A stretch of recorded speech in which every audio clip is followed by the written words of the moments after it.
E há 2 semanas da COP30, o Brasil costura um acordo internacional com outros países para acelerar a transição energética global. Brasil, Índia, Itália e Japão lançaram nesta terça-feira uma iniciativa para multiplicar por 4 sua produção e consumo de combustíveis sustentáveis, o que poderia acelerar a descarbonização do transporte aéreo e a qual mais países poderão aderir durante a COP30. A maior conferência climática da ONU será realizada entre 10 e 21 de novembro na cidade de Belém, no Pará, e o Brasil apresentou nesta terça esse compromisso para ser alcançado em 2035. Nós estabelecemos em Dubai que teríamos que triplicar renovável e temos condição de quadruplicar renováveis.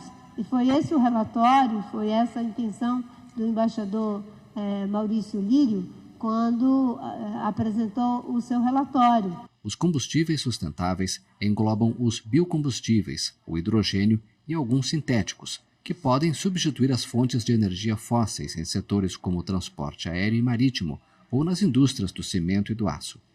A iniciativa apresentada nesta terça responde a um compromisso vigente desde a COP28, quando o mundo acordou realizar uma transição rumo a uma saída dos combustíveis fósseis. O uso massivo do carvão, do petróleo e do gás natural é a principal causa do aquecimento global de origem humana.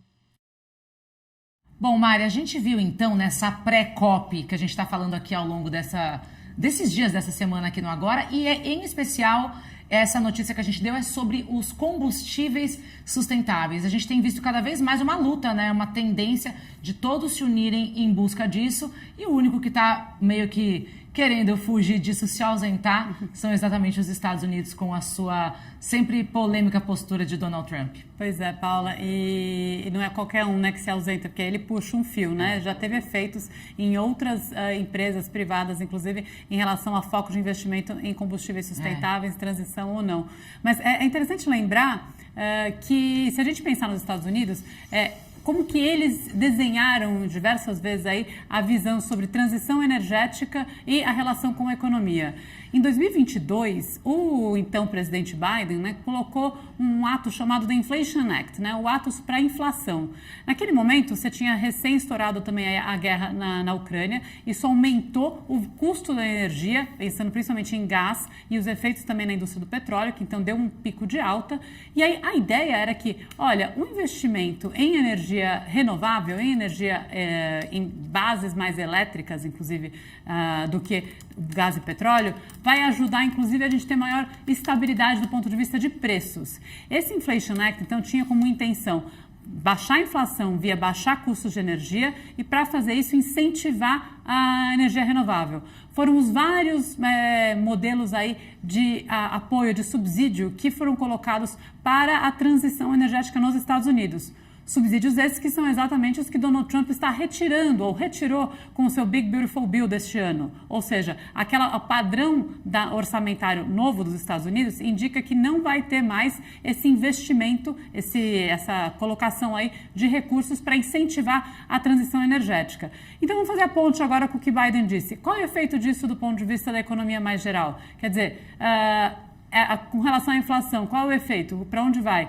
O Donald Trump, para poder sustentar, falar, não quero isso, quero seguir com a indústria do petróleo, ele precisa segurar a inflação, então, de outra forma, que é garantindo o petróleo barato, garantindo que não tenha tanta instabilidade do ponto de vista dos preços dessa indústria tradicional energética. Por isso que, diversas vezes, ele coloca a ampliação da oferta, né? De colocar, vamos drill, baby, drill, vamos puxar muito a produção de petróleo, porque isso é um eixo de avaliação de sucesso. Então, olha só. Do ponto de vista climático, que é o que vai discutir a COP30, que é o que estava na fala da ministra Marina Silva, o assunto é preciso transitar para emitir menos carbono, ponto. Quem vai pagar por isso? A fase anterior dos Estados Unidos dizia, olha, na verdade, podemos pagar nós, governo, por isso, porque vai ter um efeito positivo, inclusive, na inflação.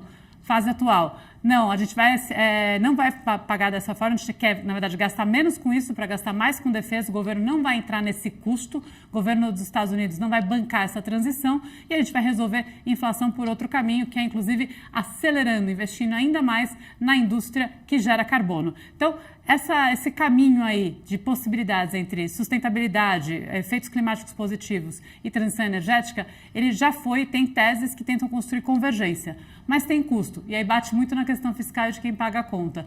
E aí, como a Paula trouxe, temos alguém aí muito importante nessa conta que se retirou. E aí vamos ver se a COP dá algum sinal ainda diferente de o que os outros países estão dispostos a fazer com essa ausência e essa virada aí de rumos que recentemente a economia americana acabou dando. Paula.